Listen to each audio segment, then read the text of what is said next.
Durante una reunión en Brickell City Center en Miami, un ejecutivo de una institución financiera española con sede operativa en Colombia me planteó una consulta relacionada con inversiones en acciones de empresas estadounidenses. Me explicó que había adquirido participaciones en varias compañías y planeaba vender parte de ellas, lo que le generaría una ganancia ocasional. Su inquietud principal era conocer las implicaciones fiscales de dicha operación. Esta pregunta es muy frecuente, lo mismo que las ganancias ocasionales por la venta de propiedad raíz y otras inversiones que son muy comunes entre los inversionistas extranjeros, como son cuentas de depósitos en bancos que generan intereses y participación en diferentes tipos de sociedades. También una pregunta que no es muy común, pero pasa con cierta frecuencia y es bastante onerosa si no se planea con anticipación, es qué pasa con los activos de una persona que son consideradas legalmente para efectos fiscales dentro de los Estados Unidos y esa persona se muere. Vamos a mirar todos estos aspectos de manera general y unas recomendaciones al final. ¿Quién es una persona no residente para los Estados Unidos? Pues obviamente es el que no tiene ciudadanía o el que no tiene la Green Card. Y también la persona que no permanece dentro de los Estados Unidos por más de 183 días. Digamos que es la norma general, pero para efectos prácticos son 183 días por los últimos 3 años. No se debe permanecer más de ese tiempo para que no lo consideren como un residente de los Estados Unidos para efectos fiscales y le toca pagar impuestos y declarar todo lo que tiene en todo el mundo. ¿Paga entonces un extranjero ganancias de capital por la venta de acciones? Si tiene un superávit. Miremos cuando un extranjero tiene que pagar taxes, cuando los ingresos son provenientes de fuentes estadounidenses o los ingresos están relacionados con un comercio o con una actividad dentro de los Estados Unidos. Tiene que averiguar en el país de origen cuál es la manera de reportar esas ganancias ocasionales. Entonces, en términos generales, una persona que hace la compra y la venta de acciones directamente o por intermedio de un broker, es extranjero, no tiene que pagar taxes. Hay una excepción que es cuando ya saca una licencia y abre un local dentro de los Estados Unidos. Ahí ya ese ingreso o esa ganancia ocasional está relacionada directamente con una fuente de los Estados Unidos y tiene que pagar taxes. También es importante tener en cuenta el tipo de permanencia en Estados Unidos. Mientras no exceda de los 183 días del año, estos 183 días son diferentes a los 183 días que se usan para probar la permanencia sustancial dentro de los Estados Unidos, que convierte a una persona en residente para efectos tributarios.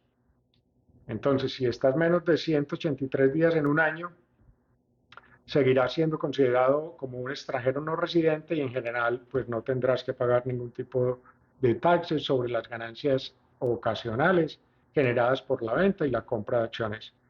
Hay dos ejemplos que se presentan con frecuencia y es cuando un extranjero, por ejemplo, una estudiante de España que vino a hacer unos cursos de inglés por 150 días y compró unas acciones y al momento de irse de los Estados Unidos quiso venderlas porque se había ganado $5,000. Como estuvo menos de 150 días, en ese caso en particular no tiene que pagar taxes. El otro caso es de un argentino que es un investigador y vino a Estados Unidos a estar por 200 días y compró acciones. Esas acciones al momento de irse le habían generado unos $10,000, las vendió y en ese caso, como se quedó más de 183 días, entonces tiene que pagar taxes. Normalmente los taxes son del 30% si no existe ningún tipo de acuerdos entre los Estados Unidos y el país de origen, en este caso Argentina. Vamos a mirar entonces los ingresos más comunes que le pasan a los inversionistas extranjeros. Ya vimos uno que es el de la ganancia de capital por la venta y la compra de acciones. Ya sabemos que si cumple con algunas condiciones, no tiene que pagar taxes sobre eso. Acerca de los intereses por depósitos en cuentas bancarias, estas también están exentas si esos depósitos están en cuentas de ahorro o en cuentas de cheques. Si tiene otro tipo de relaciones con instituciones financieras y esas relaciones generan intereses, probablemente tiene que pagar impuestos y también son del 30%. Los dividendos sí tienen que pagar impuestos. Mucha gente compra acciones y esas acciones pagan dividendos, hay que pagar taxes sobre ellos. La participación en sociedades, si un extranjero es socio de una partnership o es dueño de una LLC y estas tienen una generación de ingresos dentro de los Estados Unidos, tienen que pagar taxes también. Ahora viene un punto que es muy importante y es el impuesto del patrimonio, o lo que se llama el estate taxes en inglés, que esto se refiere cuando la persona muere.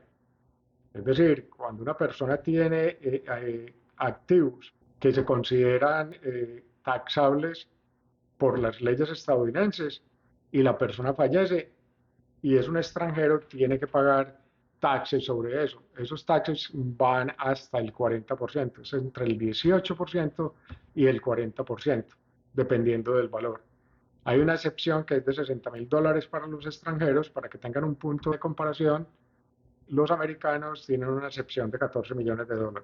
Esto es importante para aquellos extranjeros que están tramitando la ciudadanía en los Estados Unidos y tienen buenas sumas de capital. Ya saben que una vez que sean ciudadanos, si pasa algo, el capital se va a transferir a los herederos y no van a tener que pagar ningún tipo de taxes. El ejemplo real que pasó con un cliente era un argentino, le pondremos el nombre de Javier, que tenía un apartamento de $800,000 en el downtown de Miami. También tenía acciones por un valor de $500,000, es decir, el total de esos dos activos suman $1,300,000. Eso lo tenía al momento de morirse y eso lo tenía a nivel personal. ¿Qué pasa?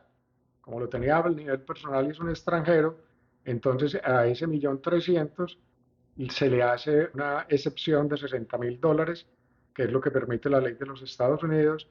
Le queda entonces unos activos netos de $1,240,000 y el impuesto más o menos por ese valor es del 35%, o sea que tiene que pagar $434,000 por el estate taxes. Por eso es importante planificación fiscal para eliminar este tipo de impuestos sobre el patrimonio. Es muy común en este momento que mucha gente tenga propiedad raíz y acciones a título personal. En el caso del real estate, la gente, sabiendo el riesgo que corren con el impuesto de patrimonio, no hacen el traslado de la propiedad a un vehículo financiero que evite el pago de estos impuestos de patrimonio, porque la transferencia es costosa. Esto puede ser para un solo apartamento o una casa entre un valor de $2,000 y $6,000. Con relación a las acciones hay que tener algo en cuenta que es el US CITIUS. Eso está en el capítulo cuarto del Internal Revenue Manual. CITIUS significa locación en latín y es la ubicación legal de un bien para fines fiscales. Estos activos incluyen bienes raíces que están obviamente ubicados dentro de los Estados Unidos, acciones de empresas estadounidenses, aunque están en cuentas extranjeras, bienes tangibles físicos como joyas, vehículos y algunas obras de arte y participación en sociedades de los Estados Unidos. Esto es importante porque mucha gente que tiene acciones y conocen el estate taxes y quieren evitar esto porque las acciones van a ser a título personal. Entonces lo que hacen es que compran las acciones de compañías americanas a través de brokers extranjeros y en sus países de origen. Pero por las normas del capítulo cuarto del Internal Revenue Manual, esos activos todavía pertenecen a los Estados Unidos y si la persona fallece, tiene que pagar el 40% sobre el patrimonio. Vamos a mirar entonces cómo se evita ese impuesto de patrimonio, que es del 40%, para aquellas personas que tienen propiedades a título personal que son consideradas dentro de los Estados Unidos para efectos fiscales. En el caso de las acciones, lo mejor es no tener las acciones a nombre personal, porque hay el riesgo de que si fallece la persona, de que tenga que pagar impuestos de patrimonio. Entonces, la solución ¿cuál es? Es utilizar vehículos que no estén sujetos a el estate taxes, como sería, por ejemplo, un holding extranjero que se puede crear en Islas Vírgenes Británicas, en Panamá o hay muchos otros sitios, que sea el titular directo de las acciones y el accionista de esa entidad que va a estar por fuera de los Estados Unidos va a poseer esas acciones de manera indirecta. La ventaja es que al fallecer, pues los activos no están directamente en los Estados Unidos y entonces en ese caso no tiene que pagar el estate taxes. También se pueden crear cuentas de inversión corporativas en el extranjero y va a pasar el mismo fenómeno que el anterior. Estas son opciones costosas porque crear esas corporaciones y mantenerlas tiene unos costos altos. Si no se tiene mucho capital, inversiones en acciones, entonces hay otras alternativas que no protegen el 100%, pero pueden dar cierta maniobrabilidad para de pronto evitar este tipo de taxes. Y ya sería crear pues sociedades con familiares o socios de confianza o delegar esa gestión a un familiar. Y en caso de que se muera, pues el familiar seguirá funcionando con las acciones. En el caso de bienes raíces, también lo más seguro es crear una corporación extranjera que sea la dueña de una corporación en los Estados Unidos y esta a su vez que sea dueña de una LLC que es la dueña directa de la propiedad raíz. Esto también es costoso. Una manera más sencilla es crear de pronto partnerships entre varios socios o a nivel familiar. No garantiza el 100% de la protección, pero puede haber cierto manejo. Esta estructura entonces va a depender del valor de la propiedad o de las acciones y en qué se van a utilizar. Entonces, invertir en los Estados Unidos puede ser muy atractivo, pero también conlleva riesgos fiscales que deben de conocerse y de planificarse. Con una asesoría adecuada puedes proteger tu patrimonio, reducir tu carga fiscal y evitar sorpresas desagradables. Espero que esta información les haya sido de utilidad. ¿Alguna pregunta? Déjamela en los comentarios y mi información se encuentra en la parte de la descripción de este video. Buena suerte.